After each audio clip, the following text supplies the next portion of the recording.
Hello बच्चों, इस series में हम लोग एनटीएससी के रिगार्डिंग इंपॉर्टेंट क्वेश्चंस को डिस्कस करेंगे। तो अगर आप एनटीएससी के लिए प्रिपरेशन कर रहे हैं तो this video will be beneficial for you. So let's start with question number 1. If triangle ABC is an equilateral triangle such that A2, 2 and centroid of the triangle is -2, 2, then find the length of its side.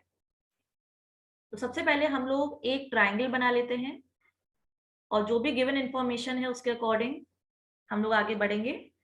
तो हमें ए vertex के coordinates दे रखे हैं 2, 2, let the other vertices be B and C, and centroid के coordinates हमको दे रखे हैं -2, 2। और एक इंपॉर्टेंट इंफॉर्मेशन हमको क्या गिवन है कि this is an equilateral triangle. तो इक्विलेटरल ट्राइंगल में हमको पता है क्या कि जो एल्टीट्यूड होता है it also acts as median of the triangle, right. यानी कि अगर हम इसको ज्वाइन करें, suppose this is the centroid G, तो ये जो लेंथ है हमारी एडी, ये परपेंडिकुलर का काम भी करेगी। यानी AD will act as altitude, क्योंकि इक्विलेटरल ट्राइंगल में जो मीडियन होता है वो एल्टीट्यूड का काम भी करता है। तो एजी की लेंथ अगर हम निकालें यूजिंग डिस्टेंस फॉर्मूला तो कितनी लेंथ हो जाएगी एजी की? एजी की लेंथ विल बी, अच्छा एक चीज और आप यहाँ ध्यान से देखिए कि ए और जी के वाई कोऑर्डिनेट सेम है, इसका मतलब they are lying on the same straight line. तो इनके बीच की डिस्टेंस कितनी हो जाएगी? 2 और -2 के बीच की डिस्टेंस दैट इज 4। अगर आप डिस्टेंस फॉर्मूले से देखना चाहें तो वैसे भी देख सकते हैं, x2 - x1 का whole square plus y2 - y1 का होल स्क्वायर। तो एजी की लेंथ कितनी आ गई आपकी? 4 यूनिट्स आ गई। अब हमें पता है कि इक्विलेटरल ट्राइंगल के लिए जो एल्टीट्यूड की लेंथ होती है that is √3/2 times its side, let its length be a। Also हमें पता है कि जो सेंट्रॉइड होता है वो मीडियन को 2:1 रेशियो में डिवाइड करता है। तो खाली इतनी इंफॉर्मेशन से हम ये इक्वेशन बना सकते हैं कि AG is equal to 2/3 times AD, right. तो AG है हमारा 2/3 टाइम्स AD के बराबर। अब AG की लेंथ अभी हमने निकाली कितनी? 4 units. So this will be equal to 2/3 times AD। AD की लेंथ कितनी होगी?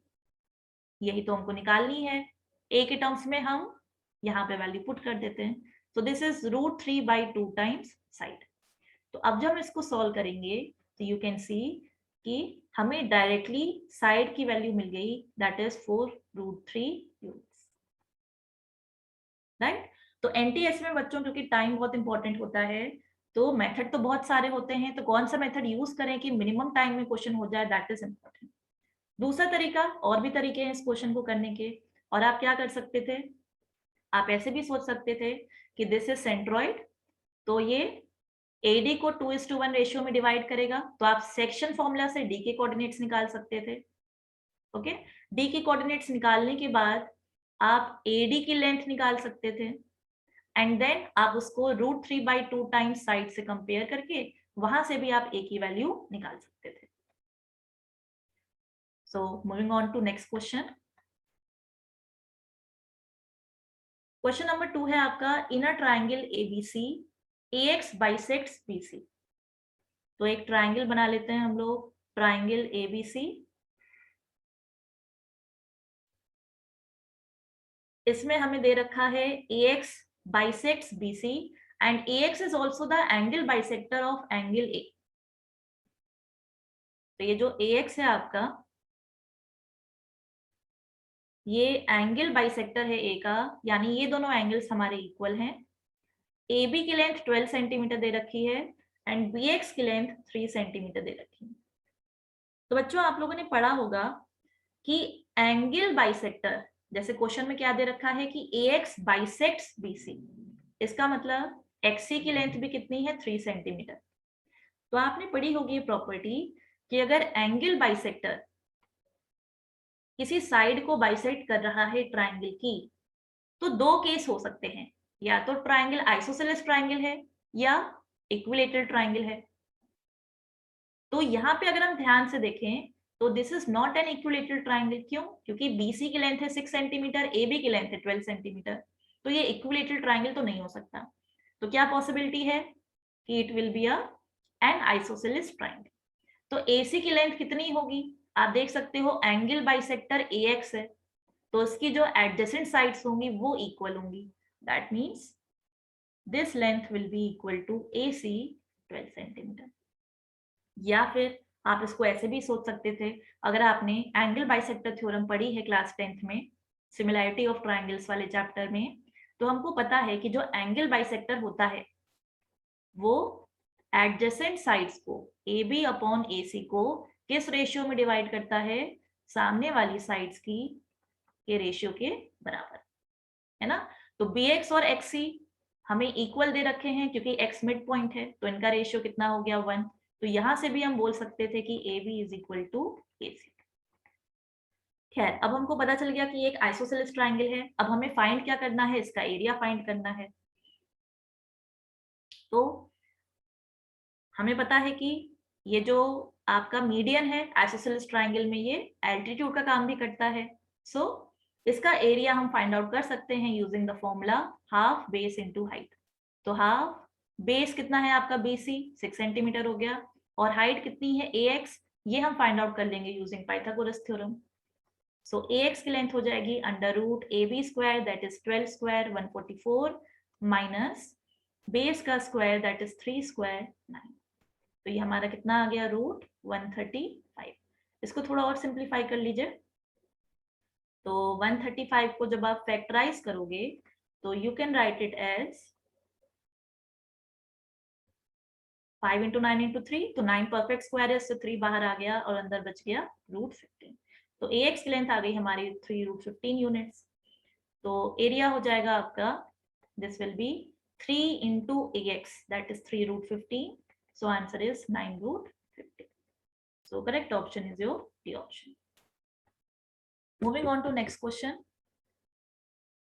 So ये क्वेश्चन कह रहा है कि ABCD एंड PQRS आपके पास दो स्क्वायर्स हैं, और अंदर वाला जो स्क्वायर है आपका शेडेड वाला PQRS, इसका area is given as A metre square. Then you have to find the value of root 17A. Okay, तो A क्या है? PQRS का एरिया है, और हमें पता है कि स्क्वायर का एरिया क्या होता है? साइड का स्क्वायर। तो अगर हमें इसकी साइड पता चल जाए तो हमें A की वैल्यू मिल जाएगी, एंड देन हम यहाँ पे पुट करके अपना आंसर फाइंड आउट कर सकते हैं। तो our objective is to find the side of this square. अब क्योंकि स्क्वायर दे रखा है तो हमें पता है कि सारे एंगल्स हमारे 90-90 हो जाएंगे। ठीक है, all angles will be 90 degree. अच्छा, ये जो पॉइंट्स है इनको भी हम लोग कुछ मान लेते हैं। तो मान लो U, V, W and X मान लिया हमने। ओके, तो अगर हम यहाँ पे ध्यान से देखें तो CU की लेंथ, AW की लेंथ, BX की लेंथ एंड DV की लेंथ इक्वल होगी। क्यों इक्वल होगी? क्योंकि जो ट्राइंगल्स बन रहे हैं हमारे, ये सारे कॉन्ग्रुएंट होंगे। क्यों कॉन्ग्रुएंट होंगे? क्योंकि साइड देखिए 1 4 1 4, right, and including angle is 90 degree. तो सारे साइड एंगल साइड से कॉन्ग्रुएंट हो जाएंगे। ठीक है, अच्छा, तो हम स्टार्ट करते हैं अपने, कोई भी ट्राइंगल ले लेते हैं। तो हमने ट्राइंगल BCU ले लिया। तो ट्राइंगल BCU में हम पाइथागोरस थ्योरम से CU की लेंथ निकाल सकते हैं। तो CU क्या है हमारा? ये होगा हमारा हाइपोटेन्यूज, क्योंकि एंगल B 90 डिग्री होगा। तो CU की लेंथ हो जाएगी under root 1 square plus 4 square that is root 17 metres. CU की लेंथ आ गई। अब देखो, हमें चाहिए QR की लेंथ, है ना। हमारा मोटिव क्या है? हमें QR चाहिए। स्क्वायर की सारी साइड्स इक्वल होती हैं, तो QR की लेंथ हमें चाहिए। अब किसी तरीके से हमें CU की लेंथ मिल गई, अभी हमने फाइंड आउट कर ली। अब बाय एनी हाउ अगर हमें QU की लेंथ पता चल जाए और CR की लेंथ पता चल जाए तो काम बन जाएगा।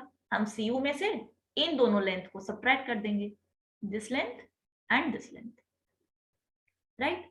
अच्छा, अब BQ की लेंथ निकालने के लिए सपोज, या CR की लेंथ देख लो, अगर मेरे को CR की लेंथ निकालनी है तो हम एरिया वाला कंसेप्ट यूज कर सकते हैं। कैसे देखो, area of triangle DCV, area of triangle क्या होता है, हाफ बेस इंटू हाइट। तो अगर हम बेस DC ले रहे हैं तो हम हाइट CV ले सकते हैं। सिमिलरली ध्यान से देखो, अगर हम बेस DV ले लें तो हम हाइट CR ले सकते हैं ना, क्योंकि ये एंगल 90 डिग्री है। इसका मतलब area will also be equal to half base हो गया हमारा DV एंड हाइट हो गई हमारी CR। ओके, अच्छा, तो सॉरी दिस इज DC। तो DC की लेंथ कितनी है हमारी, DC की लेंथ है हमारी 4 और CV की लेंथ कितनी है 1। This is equal to DV की लेंथ कितनी है। अब देखो DV की लेंथ भी उतनी आएगी ना जितनी CU की थी। पाइथागोरस थ्योरम से कितनी निकाली हमने, √17। तो ये कितनी होगी, √17 इंटू CR। तो यहां से हमारी CR की लेंथ कितनी आ गई, ये आ गई 4/√17 यूनिट्स। तो देखो मेरी CR की लेंथ आ गई। सिमिलरली देखो, अगर हम ये सेम कंसेप्ट लगाएं, है ना, अगर हम ये सेम कंसेप्ट लगाएं ट्राइंगल UBC में, है ना, तो BQ की लेंथ भी इतनी आती है जितनी CR की आई है ना। इसका मतलब ये जो लेंथ हमने 4/√17 निकाली, यही सेम लेंथ हमारी BQ की भी होगी। अच्छा, अब देखो मेरे को CR पता है, CU पता है, किसी तरह से UQ की लेंथ आ जाए, QU की लेंथ आ जाए तो काम बन जाएगा। तो QU की लेंथ कैसे आएगी, ये जो ट्राइंगल है BQU, इसमें अगर हम पाइथागोरस थ्योरम लगा दें, क्यों, क्योंकि हमें BU की लेंथ पता है, BQ की लेंथ पता है, UQ की लेंथ आ जाएगी। तो ट्राइंगल BQU में हमने पाइथागोरस थ्योरम लगा दिया। ठीक है, तो पाइथागोरस थ्योरम से हम किसकी लेंथ निकाल ले रहे हैं, QU की लेंथ निकाल ले रहे हैं। तो QU कितना हो जाएगा, ये हो जाएगा अंडर रूट हाइपोटेन्यूज का स्क्वायर माइनस, हाइपोटेन्यूज कितना है देखो 1 मीटर, माइनस BQ का स्क्वायर। तो BQ मेरा कितना है 4/√17, इसका स्क्वायर। तो ये कितना आ गया अंडर रूट, जब आप LCM लोगे तो 17 माइनस 16/17, तो ये आ गया 1/√17। ठीक है, तो मुझे QU पता है, CR पता है, CU पता है, तो मुझे QR चाहिए है। तो QR की लेंथ हम फाइंड आउट कर सकते हैं सिंपली। QR हो जाएगा CU माइनस, CU पूरी लेंथ हो गई, इसमें से QU और CR माइनस कर दो, माइनस QU माइनस CR। तो CU की लेंथ हमने कितनी निकाली थी, √17 पाइथागोरस थ्योरम से। QU की लेंथ अभी कितनी निकल के आई 1/√17, और CR की लेंथ हमने कितनी निकाली थी 4/√17।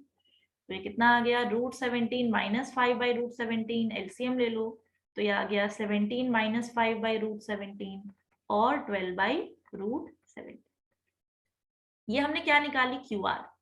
QR क्या है बताओ, QR जो शेडेड रीजन है PQR² उसकी साइड है ना। और क्वेश्चन में उसने हमसे क्या पूछा था, √17a की वैल्यू।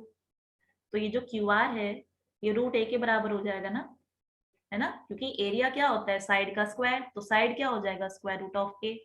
तो आपको वैल्यू किसकी फाइंड करनी है, √17a की, दैट इज √17 इंटू √a। तो इस वैल्यू को, जो आपकी वैल्यू निकल के आई, इसको आप √17 से मल्टीप्लाई कर दो, तो आंसर इज, तो which option is correct, A option is correct. बच्चों इस क्वेश्चन में जनरली गलती क्या होती है, जैसे आपने QR की लेंथ निकाल ली 12/√17, तो एरिया क्या हो जाएगा 144/17। ठीक है, एरिया हो जाएगा 144/17।